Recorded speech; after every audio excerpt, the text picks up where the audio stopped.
시간에는 코스타리카에 사역하고 계시는 김성옥 선교사님에 대해서 축복의 응원한 제목으로 말씀을 전해주시겠습니다. 우리 뜨거운 박수로 환영해 주시기 바랍니다.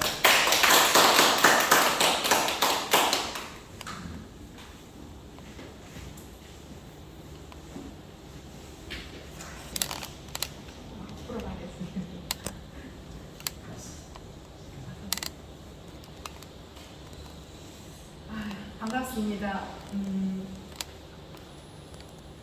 참 오늘은 너무나 행복한 날이었어요. 저희 29개월짜리 손자하고 손을 잡고 제가 주일학교를 오늘 드디어 갔습니다. 늘 아이가 엄마 아빠하고 있을 때는 11시부터 1시까지 잠을 자기 때문에 엄마 아빠가 데리고 가지 못해요. 늘 그게 마음이 아팠어요. 어떻게 하든지 이 아이를 이제 말씀으로 양육하는 것이 제가 지금 현재 한국에 머무는 이유입니다. 이제 주일마다 이렇게 엄마 아빠가 당직을 하면 이런 날은 괜찮은데 당직하고 오면은 주일날 12시 반에 퇴근을 해요. 그러면은 인수인계를 해야 되기 때문에 데려가지 못하고 어느 때는 있는 날은 또 자야 되기 때문에 못 가고 그런 아픔들이 많이 있었어요. 그러니까 단적으로 제 자신이 어떤 사람인가 하는 거를 말씀을 드리는 거예요. 이런 믿음 때문에 아이들하고 굉장히 많은 오랫동안 갈등이 있었어요. 제가. 근데 그 이야기는 언제 하나님께서 또 풀어주시겠다 생각하고요. 오늘은 제가 하나님 기도하면서 준비했던 거는 65년 동안에 하나님의 제 인생 속에서 어떻게 하나님께서 저를 만나 주셨는가 하는 거를 제가 지난 한 주 동안에 쭉 이렇게 묵상을 하게 됐어요. 정말 뭐처럼 제 인생을 돌아볼 수 있는 그런 시간이 되더라고요. 그리고 특히 선교지로 가서 지금 19년, 20년째 이제 가까이 되는데 그 기간이 얼마나 저에게 큰 정말 축복의 시간이었는지 아픔도 많았지만 저를 새롭게 거듭나는 그런 시간들이었다는 것을 깨달게 되면서 너무너무 감사의 시간이었어요. 너무너무 감사밖에 없더라고요. 그러면서 제가 그 19년 전에 코스타리카에 가면서 하나님께서 저에게 개인적으로 주신 말씀이 바로 오늘 봉독을 드렸던 창세기 12장 1절에서부터 3절까지 말씀이셨어요. 저는 이 말씀을 붙들고 가면 모든 게 만사 형통일 줄 알았어요. 사실은 그 전에 선교지를 중국으로 사실은 연변적으로 가려고 했었는데 그쪽이 안 되고 갑자기 코스타리카를 가게 됐었고 가기 전에 저희 미국에 있는 제부가 사업이 잘 되면서 저희들에게 초청을 했어요. 자기 사업장을 같이 좀 도와달라고. 그래서 E2 비자를 내고 있는 상황이었어요. 신청을 해서 6개월이 지나서 비자가 나오는 그 시점이었는데 코스타리카를 가게 됐습니다. 그 이유는 기도하면서 어느 날 성령님께서 저에게 대학교 다닐 때 제가 선교사로 헌신했던 기억을 하게 하셨던 거예요. 윤 선교사님은 전혀 그거에 대해서 마음이 없었는데 제가 이제 그때는 미국으로 가지 말고 우리가 선교지에 가서 선교적인 삶을 살았으면 좋겠다 이렇게 제안을 했어요. 근데 윤 선교사님은 그냥 마지 못해서 아내가 그렇게 이야기를 하니까 윤석열사도 이제 IMF를 맞고 이제 어려운 그런 상황이었거든요. 이제 공부를 박사과정 공부하면서 시간 가면서 하면서 이런 때였어요. 윤석열사님이. 그래서 박사과정 졸업을 하고 제가 제부가 미국으로 가자고 했을 때 준비를 다 하고 있었고 그러고서는 1년이 지나고 2년이 됐을 때 기도하는데 하나님 성령께서 어느 날 그렇게 저에게 말씀을 하시는 거예요. 깜짝 놀랐어요, 저도. 그래서 저도 순종해야겠다는 마음을 제가 결단을 하고 남편에게 이야기를 해서 코스타리카를 가게 됐습니다. 그리고 46년의 삶을 한 달 만에 정리를 했어요. 윤성교사 50에 제가 46에 반포의 40평짜리 아파트를 한 달 만에 팔고 모든 것들이 다 정리가 되더라고요.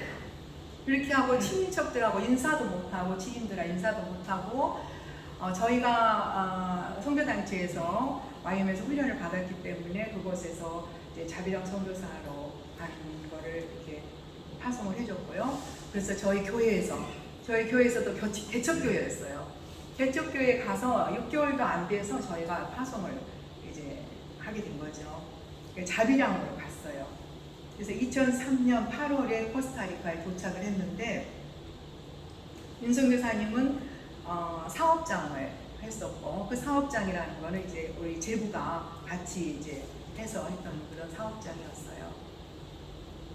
그래서 그곳에 가면 우리는 선교적인 삶을 살자. 그리고 이 약속의 말씀을 붙들고 그곳에서도 나의 아버지가 계시는 곳이고 그곳에 아버지가 다스리는 곳이기 때문에 정말 두려움이 없이 저는 뒤를 돌아보지 않고 그냥 아주 갔어요. 용감하게 가서 보니까 야 정말 그 사업장에서 일어나는 일들이 너무너무 상상할 수 없는 일들이 일어나는 거예요. 저는 46년 동안에 너무나도 가정에서 평탄하게 좋은 직장을 생활을 했었고 모태 신앙인으로서 교회 밖에를 다니지 않았고 사회생활에서 학교 교사로서 생활을 했었고 했기 때문에 세상을 몰랐어요. 그리고 코스타리카를 가보니까 그 사업장에서 일어나는 현상들이 다 거짓, 남의 물건 훔치는 도둑질하는 이런 일들이 일어나는 거예요. 너무 저는 충격이었어요. 그 문화가. 남의 물건을 훔치고 거짓말하고 이런 것들이 저에게는 너무 큰 충격입니다. 그런 아픔들 그런가 하면 저희가 선교적인 삶을 산다고 갔는데 한국 사람들이 또 한인교회를 가보니까 한인교회에서 저희들을 이상한 눈으로 이제 보는 거예요. 무슨 평신도 자비랑 선교사가 어디 있느냐, 이단이다, 뭐 이런 이야기를 했어요. 근데 2003년도에는 정말 자비랑 선교사라는 그 단어 자체도 별로 이렇게 생소했던 때였어요. 그래서 한인교회를 나가지는 못했어요. 나가고 바로 그냥 현지인들하고 같이 교제를 하고 예배하면서 공장에서 예배를 드리고 그런 이제 생활을 하게 됐습니다. 그래서 한 3년은 저는 가정 안에서 울기만 했어요. 그냥 울면서 몇 번 보따리를 저는 쌌습니다. 한국에 가죠. 근데 윤성교사가 요동을 하지 않아요. 저는 한 몇 번 막 보따리를 싸서 가려고 했는데 남편이 우리 움직이지를 않으니까 가지는 못하고 그냥 눈물만 흘리고 3년간은 그렇게 살았어요. 사람이 좀 미칠 것 같더라고요. 이렇게 사람이 미쳐가는구나 하는 지경에까지 제가 이르렀던 거죠. 그러던 어느 날 성령님께서 내가 이 땅에 중보자가 필요해서 너를 불렀다는 거예요. 그 음성을 저한테 깜짝 놀랐어요. 그래요, 하나님. 그렇다면 이제 그때부터 공장에 있는 아이들을 이름을 불러가면서 공장 아이들을 위해서 구원을 위해서 기도를 해왔어요. 그런 기도를 했지만 그 아이들의 변화가 안 되는 거예요. 변화가 안 되고 계속해서 그런 훔치고 거짓말하는 그런 아픔, 또 경제적으로 점점 어려워지는 저희가 3년 동안에는 정말 바닥이 나는 거예요. 그 40평짜리 아파트가. 야, 이런 세상이 있구나. 그런 이제 아픔 속에 있을 때 어느 날 또 성령님께서 그런 음성을 들려주셨어요. 마음속에. 이 땅에 이 가정들이 깨어져서 이 사람들이 그렇다는 거예요. 가정이 깨져서 깜짝 놀랐어요. 가정이 깨져서요? 그게 무슨 뜻인지 몰랐어요. 그런데 그 다음 주에 공장을 가보니까 그 10대 아이들이 자기 아이들을, 그러니까 주일날 아이들을 데리고 왔어요. 예배를 이렇게 드렸는데. 근데 한 아이는 백인이고 한 아이는 이게 메스티죠, 이런. 그런데 형제가 왜 이렇게 피부색이 다른지 물어보니까 이게 벌써 결혼해서 사는 게 아니라 동거를 하면서 엄마가 다른 거예요. 아버지가 애를 데리고 왔는데 두 아이가 다르더라고요. 그래서 이런 게 뭔가 했는데 결혼을 해서 사는 게 아니라 동거를 해서 아이들이 사는 그런 문화였더라고요. 그러니까 동거를 하고 살기 때문에 금방 헤어지기가 쉽잖아요. 근데 10대에 만나가지고 아이를 낳고 헤어지면 20대에 새로운 사람을 만나서 또 아이를 낳으면 그 아이를 엄마가 데리고 사는 경우 대부분이에요. 이런 가정들을 보면서 너무 저에게는 충격이었어요. 아, 이런 환경 속에서 이 아이들이 자랄 때 그 마음이 어떨까? 나를 감추고 속이고 내가 살기 위해서는 이렇게 거짓된 삶을 살아갈 수밖에 없겠다는 그런 이해가 되는 거예요. 그때 모든 게 용서가 되더라고요. 그때 그 아픔에 제 막 그냥 눌려있는 아픔들이 그냥 순간 녹아지는 거예요. 그러면서 눈물이 나면서 너무나 그 영혼들이 불쌍한 거예요. 그럼 저 하나님 어떻게 해요? 어떻게 해요? 이분들이 예수를 믿어요. 교회를 다녀요. 그러는데도 이런 삶을 살아가면 하나님 어떻게 합니까? 하염없이 매일 날마다 울면서 그런 기도를 해왔거든요. 그때 하나님께서 준비된 게 있었어요. 정말 이사야 45장을 우리가 보면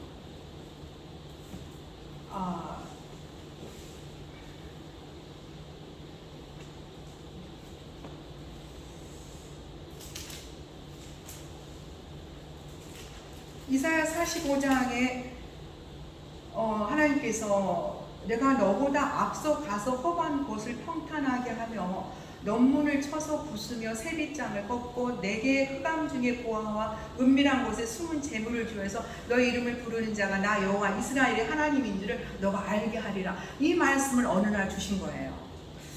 그래서 이 말씀을 잘 못 깨달았어요.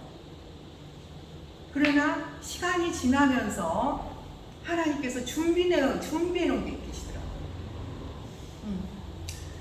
계속 기도하면서 하나님, 그러면은 저희가 평신도인데 뭐 교회를 개척한다거나 이런 것도 아니고 또 성경을 뭐 가르치는 이런 것도 아니고 어떤 방법으로 어떻게 우리가 이 아이들의 이런 가정들을 우리가 이제 도울 수 있는지, 회복할 수 있는지, 이건 아니지 않습니까? 성경적인 가정, 성경 하나님 말씀하는 가정으로 살아야 되지 않습니까? 어떻게 해야 됩니까? 그렇게 기도하고 있었어요. 그럴 때 2008년도에 우리가 만난 분이 미국의 맘성교회라고 있어요. 들어보신 분들도 있으실지 모르겠습니다. 메신저 러브 멀스라고 어떤 한 의사 부부가 35년 전인가 그때 미국의 그 물자가 너무나 풍부하니까 뭐 버리는 게 너무 많으니까 이거를 모아다가 이분이 이제 하나님의 말씀을 묵상하는 가운데 요한복음의 말씀에 500여의 그 먹고 남은 10바구니를 모아서 이렇게 이 말씀을 묵상을 하면서 선교단체를 만든 게 MOM이라는 메신저 러브 멀스라는 선교단체가 있어요. 주로 이제 의사들이 많이 계시더라고요. 그 단체의 대표되는 최순자 박사님을 만나게 됐어요. 2008년도에 코스타리카에 의료사역으로 오셨어요. 저희에게. 근데 저희는 평신도로 가서 아무 인맥이 뭐고 아무것도 없는 거예요. 아는 사람이 전혀 없었습니다. 교회에서도 뭐 이렇게 단체 전혀 없었어요. 그러나 어찌하여 하나님께서 예비된 사람들을 만나게 하셔서 그분들을 통해 가지고 이 최 박사님을 알게 된 거예요. 그래서 최 박사님이 의료사역 15분을 모시고 의료선교를 저희에게 오셨어요. 그래서 저희가 새 교회를 준비해 가지고 의료사역을 마치고 저희 부부를 저녁에 만나서 하와이 열방대학에서 총체적인 선교학을 이분이 강의를 매번 하신대요. 그래서 그 강의를 저희들에게 해주시겠다고 그러시더라고요, 저녁에. 그래서 둘이 앉아서 최 박사님이 그 인터넷 컴퓨터로 강의를 쭉 하시는데 그 강의 가운데 가정사역이라는 게 있는 거예요. 그때 가정사역이라는 것이 있으면서 그분이 뭐라 그러시냐면 2008년도인데 내가 지금까지 65개의 나라의 선교를 다녀왔다. 다녀와서 공통적으로 그 선교지마다 가장 베이직으로 선교를 해야 되는 것이 가정이더라. 가정사역이더라. 그래서 이거를 내가 가는 곳곳마다 선교사들에게 이 가정사역을 해달라고 그렇게 부탁을 하는데 누구 한 사람도 이 가정사역을 하는 사람이 없다는 거예요. 다 교회 사역하고 교회 개척하는 거, 또 학교 짓는 거, 병원 사역 이런 사역을 하지만 이 가정 사역하는 분은 한 번도 만나지를 못했다는 거예요. 너무 안타까워하시는 거예요. 근데 그 말씀을 듣고 그거를 들었을 때 저 안에는 정말 불꽃이 일어난 거죠. 성령 불이 일어나는 거예요. 하나님께서 주신 바로 이거다. 그래서 그 자리에서 저희가 하겠습니다 그랬어요. 그랬더니 최 박사님께서 너무 고마워하시는 거예요. 너무너무 고맙다고, 너무 고맙다고. 저희가 적극적으로 협조를 할 테니, 도울 테니 이거를 두 분이서 해보라고 하시는 거예요. 그러고서는 가셨어요. 그러고서는 저에게 6개월 후에 다시 한번 오시겠대요. 6개월 후에 다시 한번 의료팀을 데리고 올 테니 6개월 후에 이 결혼 사역을 해보자는 거예요. 야, 정말 그때 저희 집에 15분이 이민 가방 2개씩을 들고 오셨어요. 그 당시에는 이민 가방 2개까지 허락이 됐었거든요.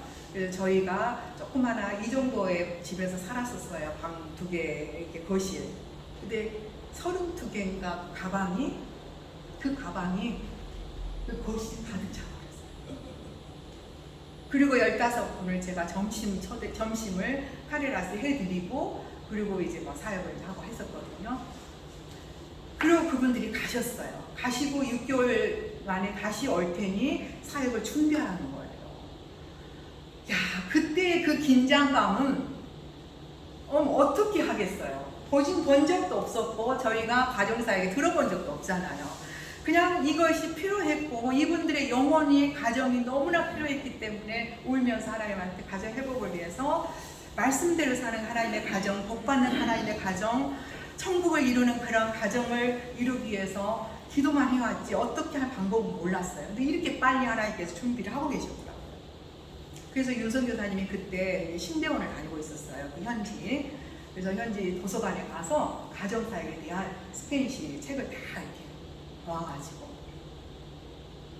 그리고 그때 하나님께서 이렇게 이사야 45장에 말씀하셨던 그 보화들이 바로 우리 최 박사님 그의 선교뿐만 아니라 우리 현지 동역자들인 거예요.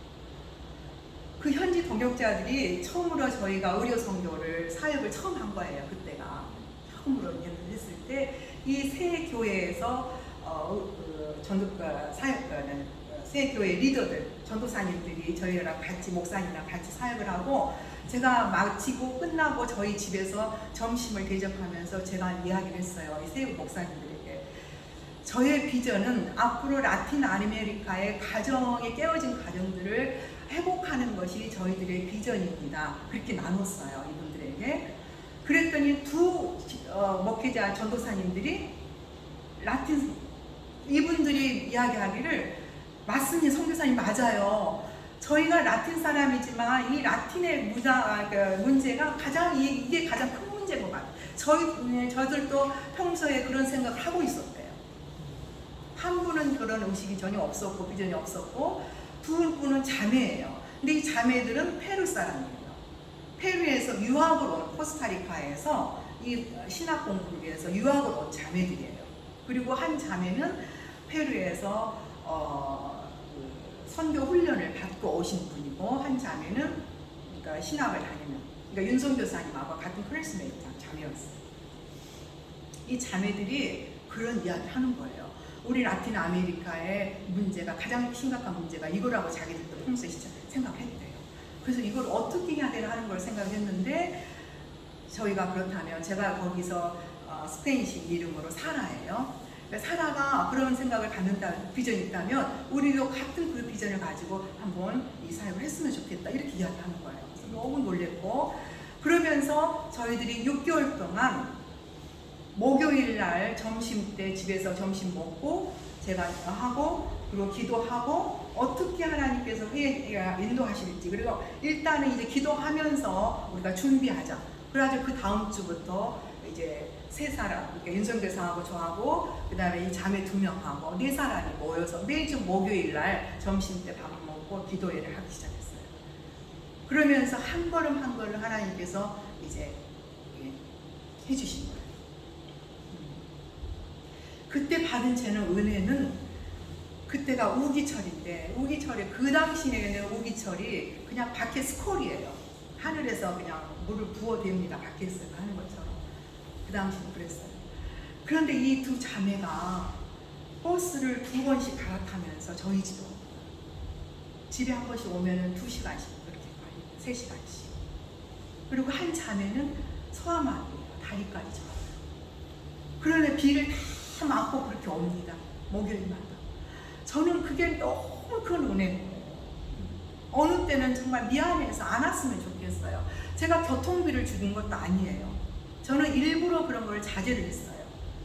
저희는 처음부터 저희가 사역을 할 때 정말 자비랑이고, 또 어쨌든 현지인들이 하는 걸 목적으로 했기 때문에 절대 돈으로 선교를 하지 않는다는 것이 저희의 그런 목적이었기 때문에 이 자매들이 어려운데 알면서도 제가 교통비도 안 줬어요. 점심 같이 먹고 나누고 기도하고 그리고 이제 가고 이렇게 하는 거를 거의 이제 6개월 가까이 하는 거예요. 그러면서 한 그 자매, 우리 그 소아마리는 우리 아나 자매입니다. 그 자매 교회에서 저희가 이 가정사역을 이제 목사님을 만나가지고 이렇게 비전을 나눴어요. 그랬더니 그 교회 목사님께서 자기 교회에서 해보겠다고 그러시더라고요.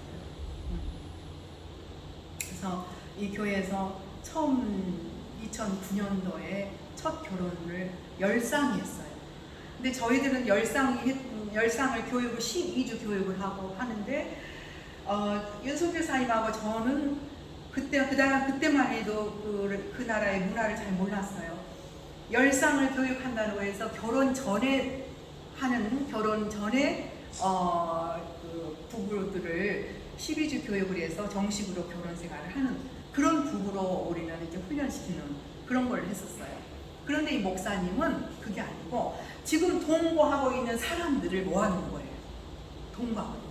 그러니까 9쌍은 동거하고 한 쌍만 19살, 18살 청년들이었어요. 이분들. 그래서 토요일마다 12주 교육을 하는데 이제 간식 사가지고 가보니까, 첫 번째 가보니까 30대, 40대, 50대 이런 분들이 앉아있는 거예요. 그래서 깜짝 놀랐어요. 그러면서 그 문화를 알아봤어요, 저희가. 그런데 그러면 어떻게 할까? 결혼 전에 정말 이 청년들부터 해야 되냐? 아니면 이미 살고 있는 사람? 근데 우리가 문화를 바꾸기 위해서는 이미 이렇게 살고 있는 사람들도 정말 이제부터는 하나님 앞에서 우리가 하나님의 가정을 우리가 배우고 살아간다는 거를 해야 되겠다. 우리 이제 스태프들이, 자매들이 이야기를 하면서 이렇게 해 나가기로. 동거하는 가정들을 새롭게 이혼하지 않고 살아가는 걸로 그렇게 해서 저희들이 시작했어요. 그렇게 시작을 해서 12주 교육과정을 해서 하면은 이제 미국에서 맘성교에서 의사분들 이런 또 의료 사역 팀들이 오세요. 그러면 10명도 11명, 18명, 많을 때는 20명까지 오셔서 그분들이 하시는 거는 미국에 있는 세탁소나 교회에다가 광고를 해가지고 드레스를 다 모아오세요. 그리고 남자 정장 옷들, 또 꽃 하는 사람들, 들러리들, 또 그분들이 어려운 사람들이기 때문에 또 부모들, 친지들이 옷들, 드레스 같은 것들이 없잖아요. 그래서 그런 옷들도 다 빌려줄 수 있도록 그런 모든 신발에서부터 꽃, 이렇게 부케 같은 거 이런 것까지도 모든 거를 다 일체 목걸이, 액세서리까지 다 해가지고 오세요. 오실 때 그분들이 그 물건 날려주기 없어 오신 거예요. 그게 선교예요. 의사분들은 의료를 하시고 의사 아니신 분들은 그런 물건들을 날려주기 위해서 선교지에 나르기 위해서 오신 거예요. 네. 그러니까 우리가 선교를 하면은 내가 가서 뭔가 하려고 하고 뭔가 일이 있고 뭐 기술이 있어야만이 선교가 아니거든요. 선교를 우리 모든 사람들이 같이 협력해서 이루을 때 하나님께서 하시는 거지 우리가 하는 게 아니더라고요. 그래서 미국에 계시는 연세 드신 분들은 굉장히 그런 따뜻한 마음들이 선교의 그런 마음들이 굉장히 많아요. 그렇게 오셔서 그 신랑 신부들 옷도 입혀주고 넥타이도 맬지 몰라요. 그러면은 장로님들이 오셔서 다 넥타이 매주시고 권사님들은 옷 입혀주시고 화장도 해주시고 그리고 거기 이제 사진 하시는 장로님 두 분들은 첫 해부터 이 장로님들은 저희들에게 뭐라고 말씀하셨냐면 이거는 윤성교사 사역이 아니고 자기들을 하나님께서 부르셔서 자기들의 사역이다. 그래가지고 사진기 그 무거운 연세 드신 그때가 72이셨어요. 장로님들이 그때가 퇴직하시고 오셔가지고 카메라 다 찍어가지고 열상이면 열상 부부 사진, 가족 사진, 독사진 모든 사진들을 찍어서 앨범까지 만들어 밤을 새서 앨범까지 다 프린트해가지고 만들어서 이렇게 전해주시고 이렇게 하는 거를 1년에 2번씩 코스타리카에서 했었어요. 그때마다 그렇게 오셔가지고 참 그러면서 저는 참 사역을 할 때마다 어떤 마음이 있었냐면 정말 그 많은 어려움, 영적 전쟁이 정말 심했어요. 너무 많은 어려움들이 그냥 그런 게 순탄치가 않았어요.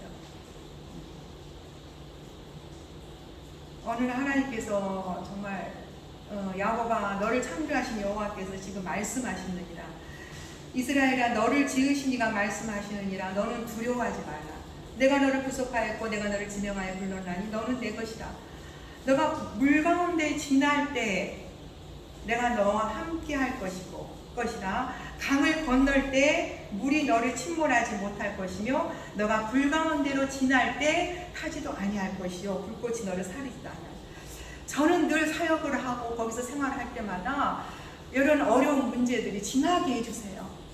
너무 힘들어요. 너무 힘들어서 하나님 정말 힘들어요. 못하겠어요. 뭐해요? 그러나 하나님께서는 물 가운데를 지날 때 하나님께서 만나주시더라고요. 어려움 속에 있을 때 불 가운데로 지나갈 때 하시더라고요. 근데 잘 피하려고 그랬어요. 지금도 마찬가지예요. 지금도 어려움이 있으면 피하고 싶어요. 하나님 이거 좀 피하게 해줘요. 그럴 때 하는데 어제 저녁에 오늘 새벽에 하나님 어떻게 하는데 오늘 아침에도 이 말씀을 또다시 그렇군요 하나님 굉장히 위로가 됐어요. 알겠습니다. 다시 일어나고 그래서 저는 이 사역을 하면서 참 많은 애로움이 많았습니다. 영적인 공급이 저에게는 참 없었어요. 그곳에서 평신도로 갔기 때문에 저희 교회도 개척교회이기 때문에 개척교회에서 선교사로 이름 보내긴 했지만 선교단체에서도 뭐 공급이 안 되고 영적인 공급이 안 되고 교제가 없었어요. 저 혼자였어요. 그리고 그곳에서 한국 사람들하고 만난 것도 없었고 윤성훈 교사는 사업장에서 사람들을 만나보지만 저는 집안에서만 혼자 있었거든요. 우리 현지인들하고. 그러나 현지인들하고 제 마음의 감정까지 다 표현을 못해요. 이런 사역을 할 때마다 저에게는 많은 긴장감들이 있었어요. 할 때마다.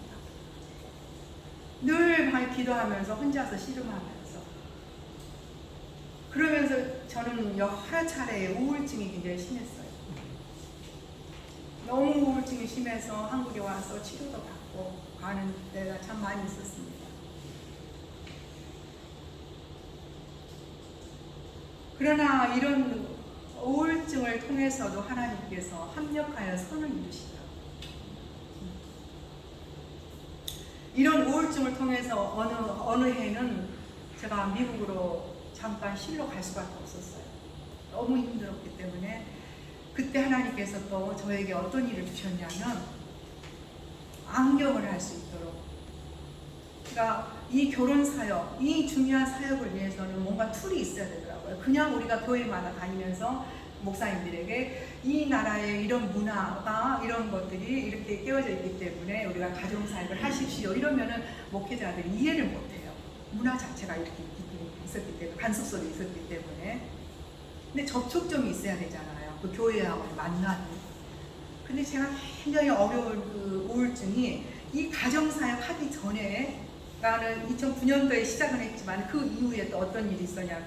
바로 저에게 심한 우울증으로 미국에 가서 LA 오렌지 카운티에 베델교회 손인식 목사님 계신 그 교회를 가게 됐어요.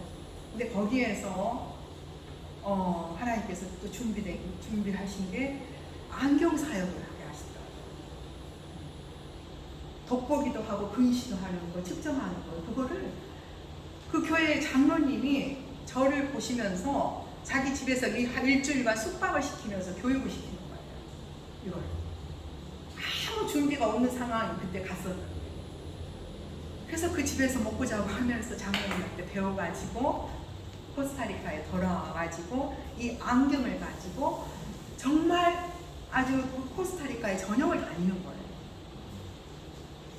교회들마다 이걸 가지고. 그냥 안경하면 다 필요하잖아요. 연세 드신 분들은 돋보기, 또 젊은 사람들은 근시, 이걸 다 필요하잖아요. 그래서 그것이 툴이 돼가지고 이 결혼사역, 가정사역에 대한 교재를 가지고 목사님하고 대화를 나누는 거예요. 그렇게 해서 교회들의 문을 열게 했었어요. 그렇게 해서 이제 이런 사역들이 시작이 됐었고요.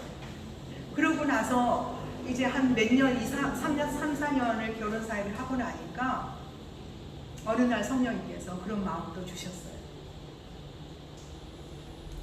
이 땅에 청소년들, 이런 동거 문화이기 전에 그거를 막을 수 있는 청소년들의 순결 교육을 해야 됩니다. 근데 이 라틴 문화라는 거는 참 음란이 굉장히 심합니다. 음란의 영이 굉장히 강한 곳이에요. 그래서 10대만 되면 이 아이들이 굉장히 성이 빨리 이렇게 저속해서, 그러니까 소녀들은 15세, 소년들은 18세. 18세에 이제 성인식을 하는 거죠. 여자 아이들은 15세에 성인식을 해요.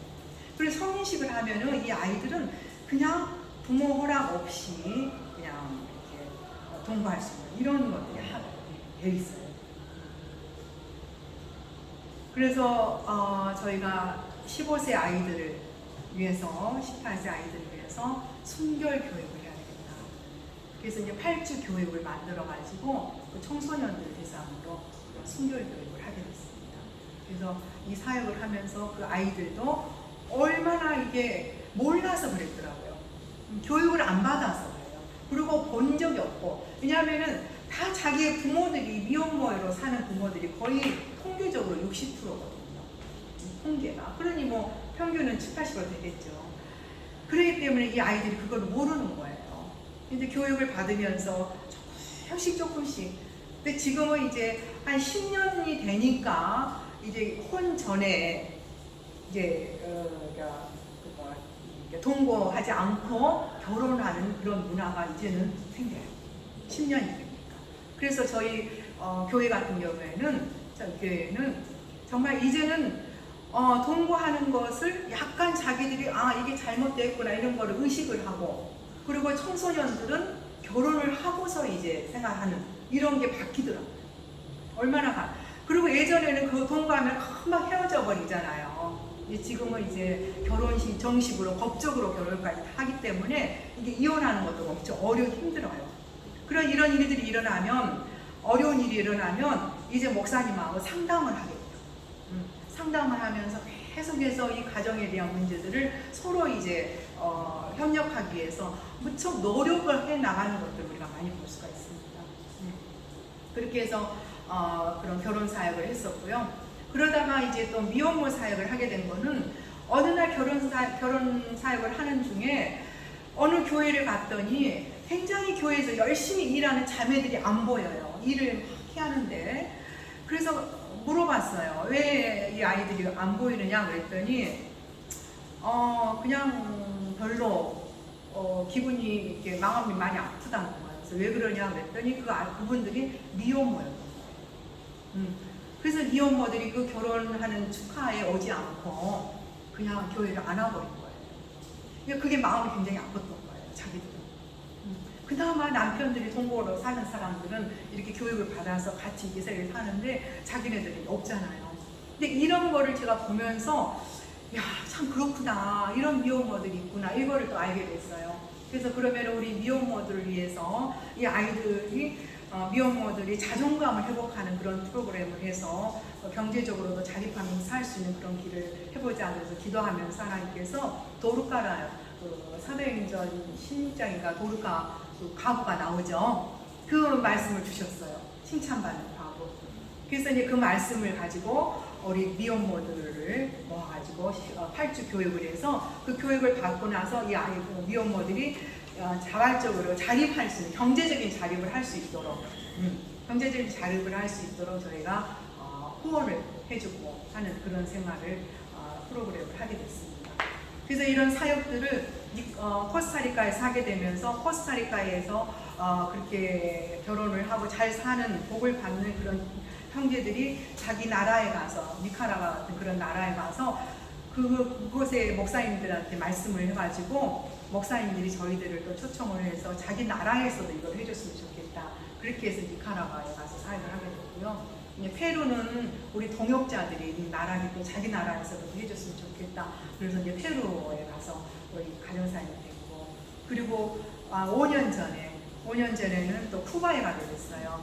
쿠바에서 또 이거를 가정사역을 하는데, 쿠바라는 나라는 정말 공산국가이기 때문에 참으로 우리가 이 가정이 잘 되어 있나 했는데 정말 어려운 쿠바는, 이렇게 사회주의 국가는 법적으로는 결혼이 되어 있지만 실질적으로는 다 별거를 살고 있는 그런 사회였어요. 그래서 이것이 굉장히 사회적으로도 국가적으로도 문제가 되어 있는 상태였어요. 그래서 국가의 그 정교국에 있는 우리 그 목사님, 그러니까는 차관 정도 되는 분이에요. 그런 정교국의 차관을 그분을 만나가지고 이 프로그램을 이야기했더니 굉장히 좋아하실 거예요. 국가적으로도 이게 문제라는 거예요. 가정이 깨어지는 것들이. 근데 이걸 가지고 지금 쿠바에서 사역을 하면서 이 쿠바 사람들은 굉장히 교육 열이 없습니다. 문맹이 없어요. 그렇기 때문에 학습 능력이 굉장히 좋아요. 그리고 이런 거를 하게 되면 아주 잘 인식을 하고 잘 이렇게 합니다. 열심히 해요. 그래서 한번 쿠바에 한 번씩 가면 백상식해요. 그렇게 많은 교회들이 다 준비를 하고 있어요. 그리고 어느 때인가는 한 3년, 4년 전에 갔을 때는 쿠바에서 3대가 결혼하는 것도 봤어요. 할머니, 아들, 며느리 이렇게 해가지고요. 한 가족이 얼마나 그 드레스를 입으면서 평생 정말 꿈이었던 이런 것들을 입으면서 살아가면서 쿠바에서는 늘 그래요. 목사님, 교회마다 이제는 정말 우리가 별거하지 않고 이혼하지 이렇게 별거하지 않고 우리가 하나님의 가정을 행복하게 사는 이런 것들을 늘 목사님들이 말씀하시는 것을 볼 수 있습니다. 그러면서 저는 정말 하나님께서 얼마나 우리에게 그 모든 것이 합력하여 선을 이룬다. 그러니까 저의 아픔을 통해서 하나님께서 일하시는 것을 보는 게 이번에 묵상을 하면서 야, 그렇다. 우리 믿는 자들은, 하나님의 자녀들은 모든 것이 합력하여 선을 이루신다는 거죠. 그러면서 저희가 코스타리카에 맨 처음에 갔을 때 우리 천막교회, 이 천막교회라는 거는 그냥 영구적인 천막이 아니에요. 예배 드릴 때만, 주일날만 천막을 치고 천막을 걷고 하는 그런 교회에서 저희가 예배를 드렸어요. 근데 그 천막을 치고 2년 됐을 때 그 목사님을 저희가 만났어요. 근데 그 목사님이 천막을 치고 이제 예배 갔을 때 우리가 처음 이제 안경을 가지고 이제 사역을 하는 거죠. 복음을 전하고. 그러니까 늘 저희는 제일 먼저 할 때는 꼭 복음 제시를 합니다. 복음 제시를 하고 복음을 듣는 사람에 한해서 그런 사역을 하게 돼요. 안경을 마치고 의료 사역도 하고 늘 복음이 목적이죠. 복음을 들어야만 하는데 이제 거기에 가서 첫 예배를 드리면서 그 목사님이 뭐라고 하냐면 이 두 분들은 한국에서 온 선교사입니다. 교인들에게 선교사라고 그러면서 소개하면서 이분들은 우리 코스타리카를 축복하기 위해서 오셨습니다. 이렇게 이야기합니다. 천막을 치고 2년째 됐습니다. 그때 이 젊은 목사님 부부가 저희들이 만나가지고 같은 동역자가 됐어요. 지금은 10년이 넘었죠. 12년, 3년이 되거든요. 그러면서 이제 동역을 하기 시작했어요. 교회와 같이. 그 목사님 첫 마디가 그랬어요. 이분들은 코스타리카를 축복하기 위해서 오셨습니다.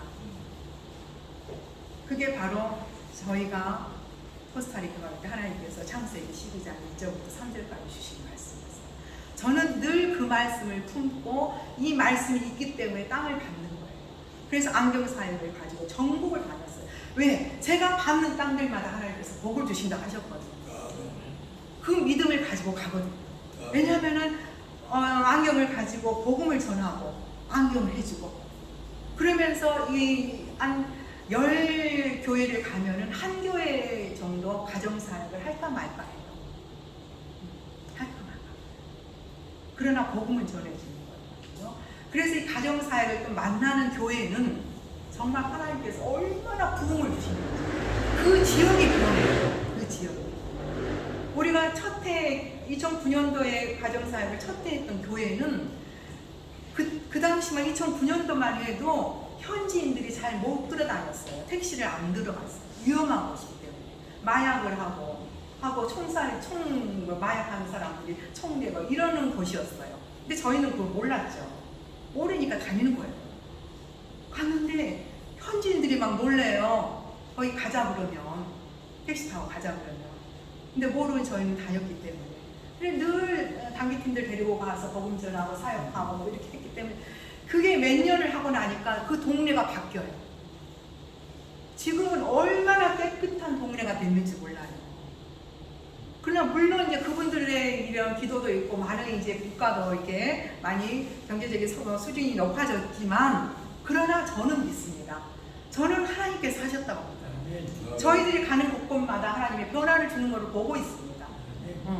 그리고 우리 천막교회 그 날만 하는 천막을 치고 이동을 하고 가지고 오고 수요일 날, 목요일 날은 거기서는 목요일 날 예배드려요. 목요일 날 다시 가지고 와서 치고 걷고 집에다가 갖다 놓고 이러기를 10년 만에 하나님께서 8,000평의 땅을 주셨어요.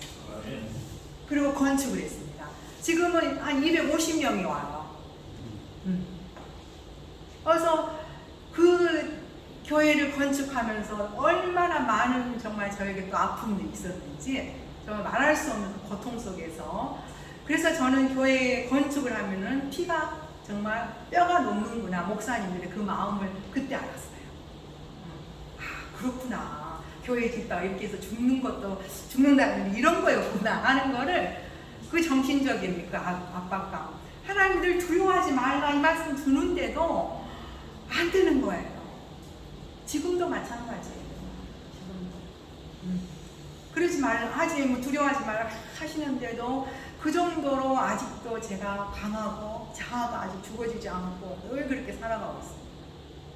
근데 그 하면서 그 천막교회가 그렇게 변화가 되는 뿐만 아니라 가는 곳곳마다 정말 하나님께서 그 변화시켜주는 그런 모습들을 보면서 저는 우리 모두는 믿는 하나님의 자녀들은 정말 우리가 얼마나 큰 축복의 통로인가 우리 자신이 그 믿음을 가지고 우리가 복음을 전하고 하나님의 나라에 함께 협력하는 그런 선교사들이 됐으면 하는 그런 마음이에요. 그리고 제가 이제 코로나로 인해서 하나님께서 주신 정말 큰 축복은 8월 달에 코로나 2019년 8월에 여기 왔습니다. 정말 그 8월 달에 왔을 때 사역을 마치고 이곳에 3월 6일 날 어린이 사역을 마치고 그 전도사님을 공항에 모셔다 드리고 집에 오니까 공항이 셧다운이 됐어요. 3월 6일. 잊을 수도 없어요. 왜냐하면 그 전도사님이 그때 안 갔더라면은 정말 몇 개월을 계셨어요. 근데 저희는 뉴스도 안 보고 그냥 살아가지고 몰랐어요. 하고 미국에서 한참 LA에서 코로나가 했을 때 그 전도사님이 거기는 괜찮냐? 우리는 청정 지역이다 괜찮다. 그래서 이분이 오셔서 유튜브 사역을 하고 같이 사역을 하고 잘하고 딱 가셨는데 집에 오니까 저녁에 뉴스가 그냥 셧다운이다. 2020년이니까 벌써. 그래서 너무 충격이었고 그리고 8월 달까지 이게 셧다운이 공항이 문이 아예 그냥 잠겨 있었죠. 근데 8월 9일인가 언제 미국 시민권자들을 위해서 비행기를 한 대를 띄웠어요. 그때 저희들이 막 도망갔어요. 그 비행기를 타고. 그리고 와서 그렇기 때문에 여기 와서 있을 곳이 없었어요. 한국에서. 이미 선교사들이 다 센터에 풀로 차 있어가지고 갈 곳이 없었습니다. 근데 교회에서 우리 장로님이 음성에 집이 있어서 그 집에서 있었어요. 보름이 그때는 2주인가 보름인가 있었던 것 같아요. 거기서 있다가 풀려서 이제 나와야 되는데 거처할 곳이 마땅치가 않더라고요. 없었어요. 그런데 나오기 하루 전에 저희 친구가 어디 갈 데 있냐고 해서 없다고. 그런데 마음은 평안했어요. 하나님 어디로 갈까요? 이제 정말 그 전까지는 왔을 때 갈 곳이 정해졌고 있었기 때문에 늘 이렇게 괜찮았어요. 그런데 이 코로나 때는 갑자기 왔기 때문에 그러면서 아무것도 대책이 없으니까 오히려 마음이 편하더라고요. 그렇구나. 할 수가 없으니까 그때야 이제 다 놓아지더라고요. 저는 처음이었어요. 이렇게 정말 마음 편안히 평안 속에서 하나님만 온전히 의지한 게 이 코로나였어요. 저에게는. 그러면서 하나님 그래요. 그냥 거리에서 있으면 있죠. 이런 마음 편했어요. 그때 전날 친구한테 전화 와가지고 아직 없다 했더니 친구가 자기가 아는 목사님한테 연락을 했더니 목사님이 단체 카톡방에다가 올렸대요. 코스타리카에서 이런 분이 오셨는데 갈 곳을 찾습니다. 단체 카톡방에 올렸더니 어떤 목사님 사모님이 전화가 왔는데 그분이 전화번호를 주셨다. 그래서 나가서 전화를 하라. 그래서 그 다음날 나와가지고 전화를 했는데 김포 어디로 오라고 그랬어요. 김포의 양천 읍으로 오라고 그랬어요. 그래서 저희는 무척 시골인 줄 알았어요. 아주 시골인 줄 알고 갔어요. 가서 어느 학교, 초등학교 앞에서 만나자고 해서 만났어요. 그래서 이제 통성명을 했어요. 근데 개척교회 목사님이시죠. 개척교회 목사님인데 그 목사님 아버님이 임대업을 하시더라고요. 그래서 임대업을 하는데 원룸이 있어서 그 하나를 드리고 싶다고. 그리고 가가지고 만나서 이제 목사님하고 통성명하고 그리고 이제 했어요. 그러면서 식사하면서 목사님이 뭐라고 하시냐면 아버님이 임대업을 하는데 한 8개월 동안 원룸이 5채가 안 나가고 있었대요. 집이 안 나갔대요. 그래서 아버님한테 목사님이 아주 조심스럽게 아버님이 믿음이 없으니까 이렇게 아무한테 주자 그러면은 그렇잖아요. 아들은 목사님이지만 안 믿으시는 아버님이니까 조심스럽게 말씀을 드렸더니 그냥 하라고 그러셨대요.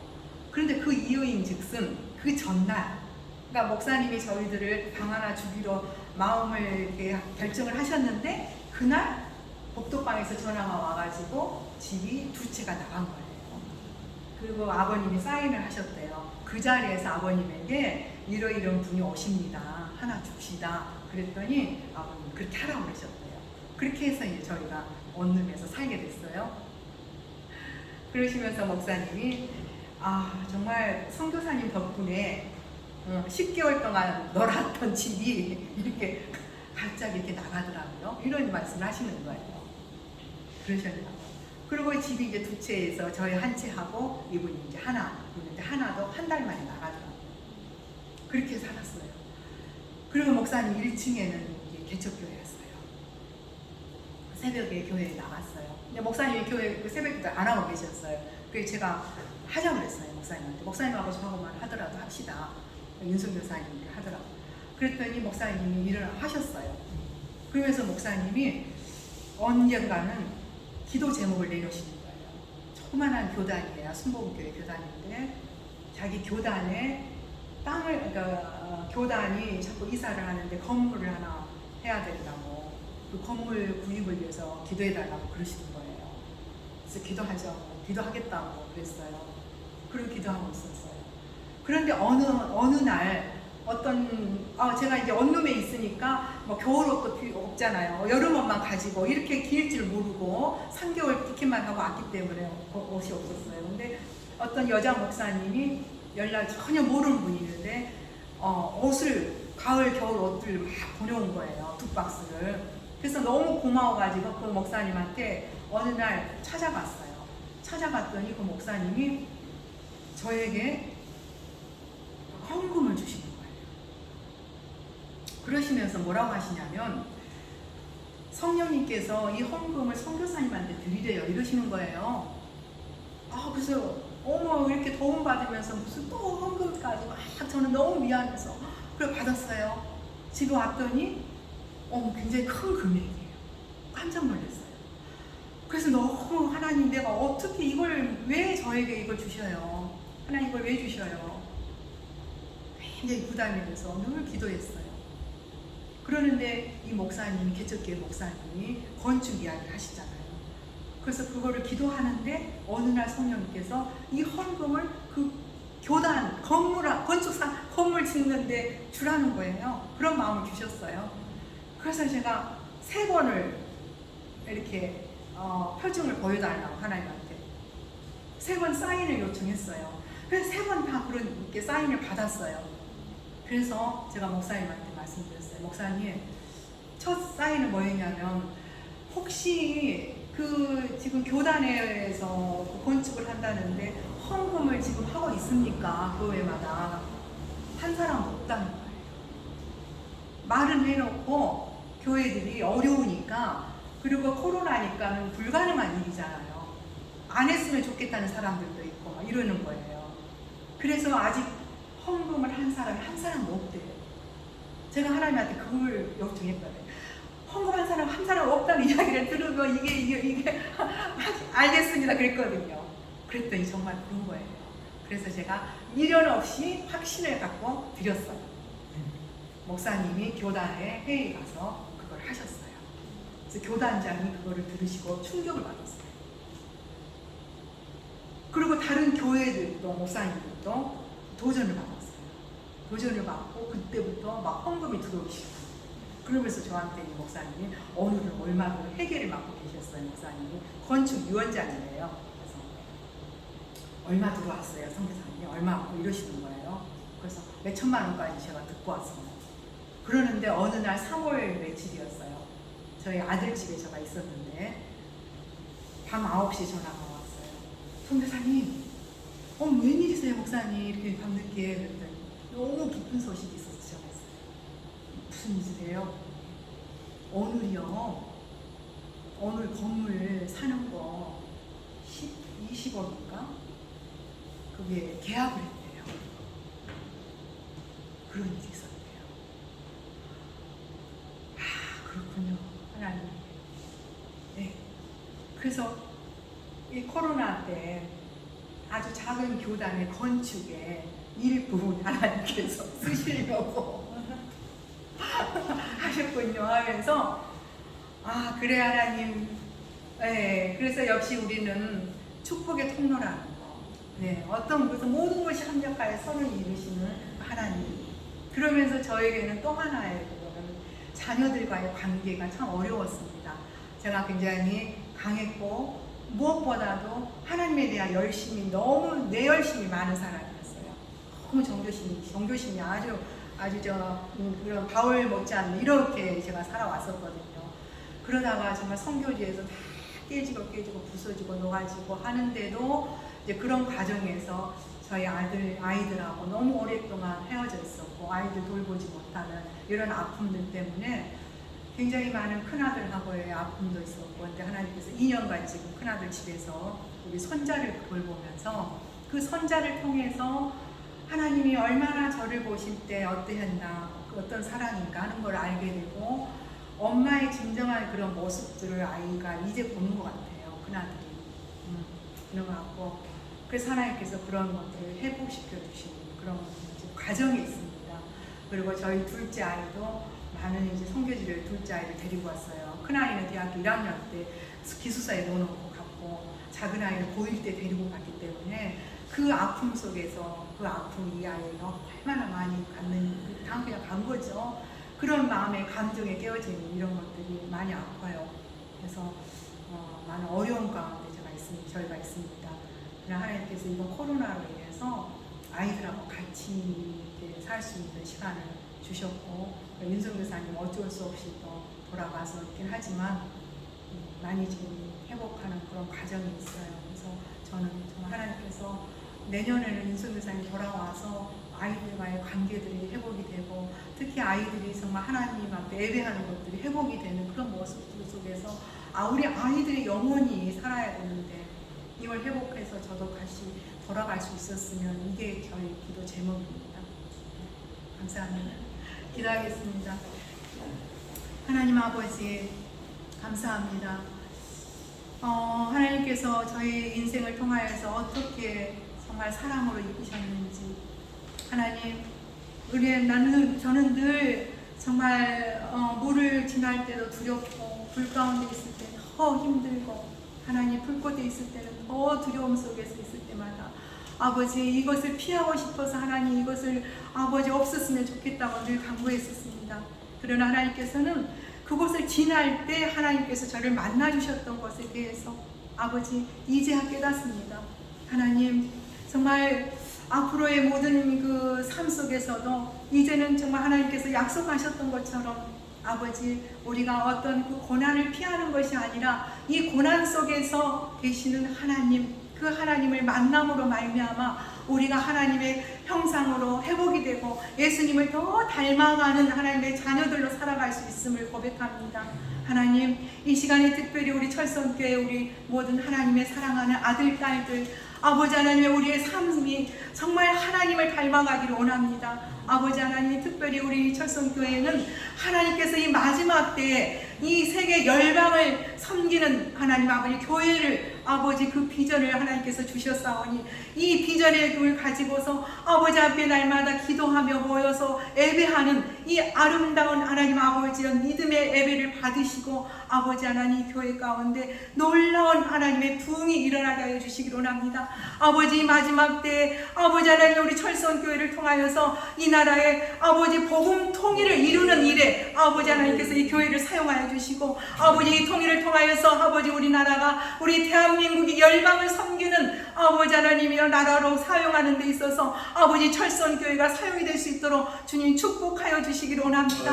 아버지 하나님 참으로 많이 육신적으로 피곤하지만 아버지 주일 오후마다 하나님 앞에 아버지 하나님 예배가 얼마나 하나님 앞에 기쁜 일이요 하나님을 만나는 것이 우리 인생의 가장 하나님 아버지여 정말 기쁜 일이기 때문에 아버지 이 시간을 기억하고 아버지 앞에 달려나와 예배하는 귀한 주의 종들을 기억하여 주시옵소서. 아버지 하나님의 이들의 기도를 하나님 들어 응답하여 주시옵소서.